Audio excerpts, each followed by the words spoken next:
O ministro Haddad começou a entrevista coletiva de hoje com a seguinte frase: Não queremos confundir o debate da reforma tributária com a questão de medidas que visam reforçar o arcabouço fiscal. Como é, ministro, que o senhor não quer confundir o debate? Se foi o senhor mesmo que levou esses dois assuntos em rede nacional no dia de ontem. Pô, me ajuda a te ajudar, né? Bom, tô começando esse vídeo para trazer para você a discussão que está rolando hoje o dia inteiro sobre a reforma da renda e sobre a necessidade de corte de gastos. Sim, são dois assuntos diferentes e que o governo empacotou tudo isso em um único discurso, levou para a rede nacional e agora está gerando um alvoroço e o dólar bateu R$6. Vamos conversar sobre isso de um jeito sério e olhando para os fatos, tá? Primeiro, qual que é o grande debate? O debate é que o governo precisa cortar gastos. Ponto final. Quando eu digo que o governo precisa cortar gastos, é porque nós estamos recorrentemente batendo recorde de arrecadação, mas aí a gente ainda tem muito déficit. Eu vou colocar aqui na tela esse gráfico que eu separei, que mostra para você o resultado das contas públicas. E só nas linhas azuis são as linhas que mostram que naquele período a gente teve superávit, ou seja, a gente arrecadou mais do que gastou. Todas as outras é déficit, e estamos com déficit. Agora, qual que é o problema da gente ter um déficit público? O problema é que o governo precisa se financiar de uma outra forma, e a forma que o governo vai se financiar quando ele gasta mais do que arrecada é através da dívida. E quando o governo toma dinheiro emprestado, ele precisa pagar juros. E quanto maior for a desconfiança que o mercado tem em relação à capacidade do governo de pagar juros, mais o mercado exige de retorno. E veja, eu sei que muitas pessoas que me veem esse vídeo podem agora argumentar que o Banco Central precisa reduzir a Selic. Eu também acho que a Selic está alta. Só que tem uma coisa, a Selic está 11,25. Sabe quanto que o governo está pagando pelos seus títulos pré-fixados hoje? Quase 14%. É muito mais do que a Selic.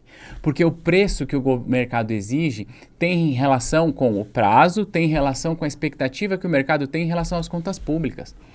Por isso que é muito importante esse debate.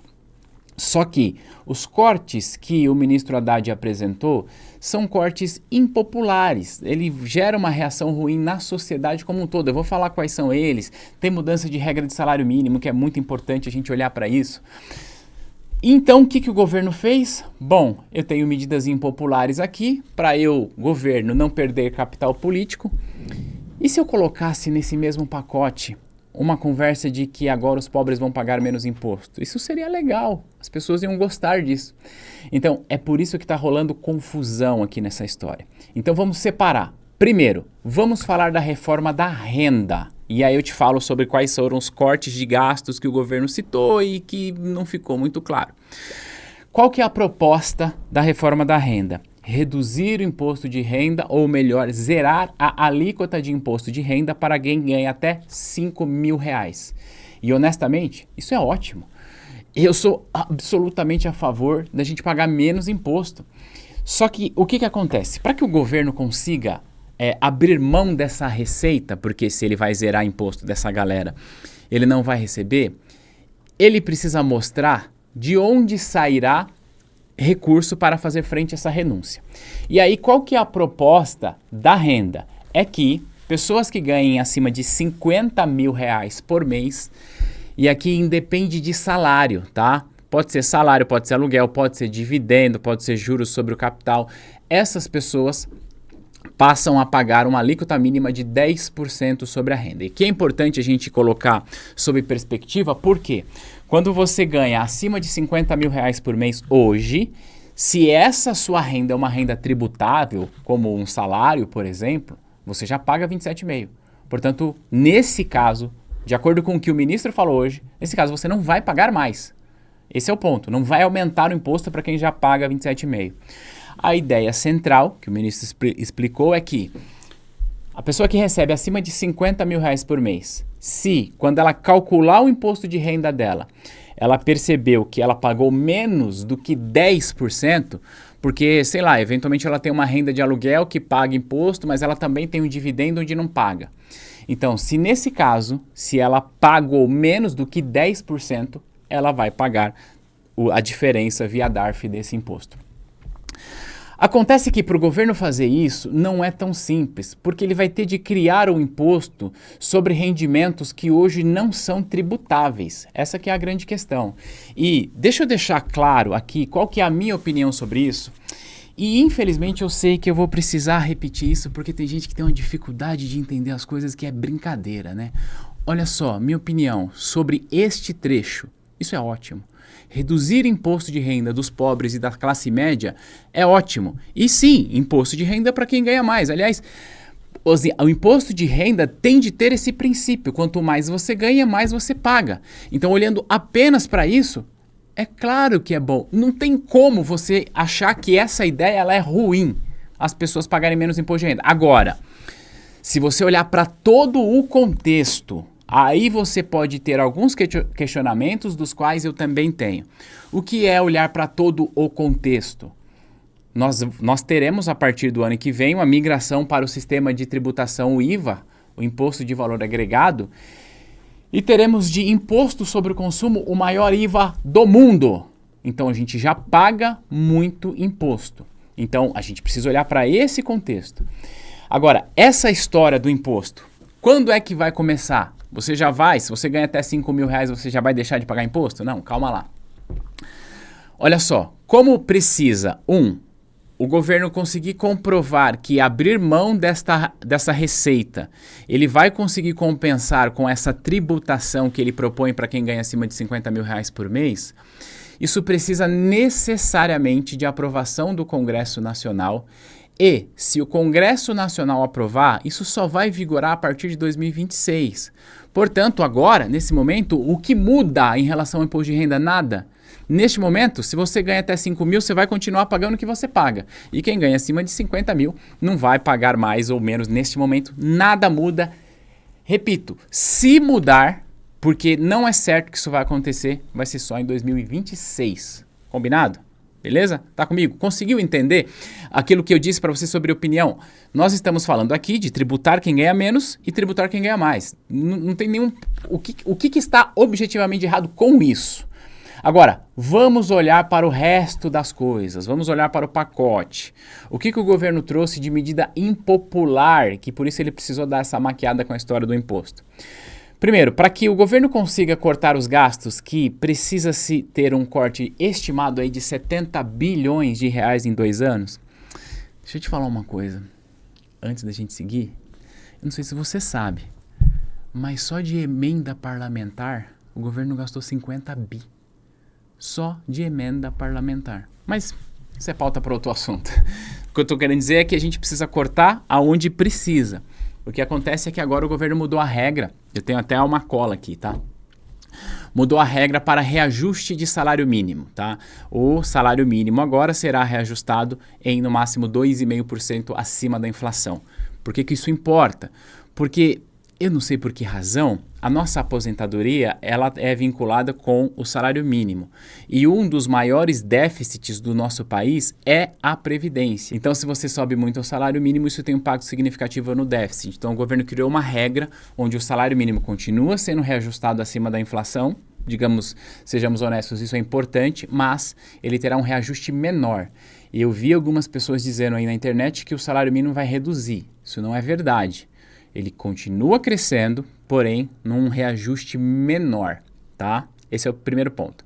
Segundo ponto que o governo trouxe, combate aos supersalários. Aqui, meu amigo, essa aqui, para ser honesto, eu quero pagar para ver. Eu adoraria que isso fosse aprovado. Hoje, o STF, o Supremo Tribunal Federal, ele representa o teto constitucional de salário dos servidores públicos, que é de R$44 mil. Só que há servidores, principalmente políticos, ou no poder judiciário, ganhando muito mais do que isso. Muito mais. E isso é importante. Isso precisa cortar. Agora, será que o governo vai conseguir cortar isso? Porque essa galera que tem super salário é bem representada, né? Essa galera que tem super salário tem um acesso bom ali em Brasília. Isso sem falar de algumas pessoas que acumulam algumas funções. Se você tiver curiosidade, depois você pesquisa quem são os conselheiros da Itaipu e quanto essas pessoas ganham. Vou deixar aqui no ar para você. Pesquisa lá.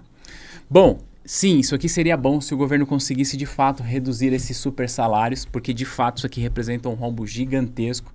Isso ia afetar o poder judiciário, como eu disse, são bem representados. Eu não sei se o governo vai ter força política para isso. Beleza? Segundo ponto. Terceiro ponto, aposentadoria dos militares. A ideia é determinar uma idade mínima para a reserva e o limite de transferência de pensão. Também mexer na aposentadoria dos militares é bem importante. Segundo o ministro Haddad, isso pode representar uma redução de gastos de aproximadamente 2 bi de reais. Então, é importante, vamos ver se ele de fato vai conseguir fazer isso. Restrição do abono salarial. Os trabalhadores que ganham hoje 2 salários mínimos, eles recebem um abono salarial por ano. Isso faz muita diferença para essas pessoas e também para a economia.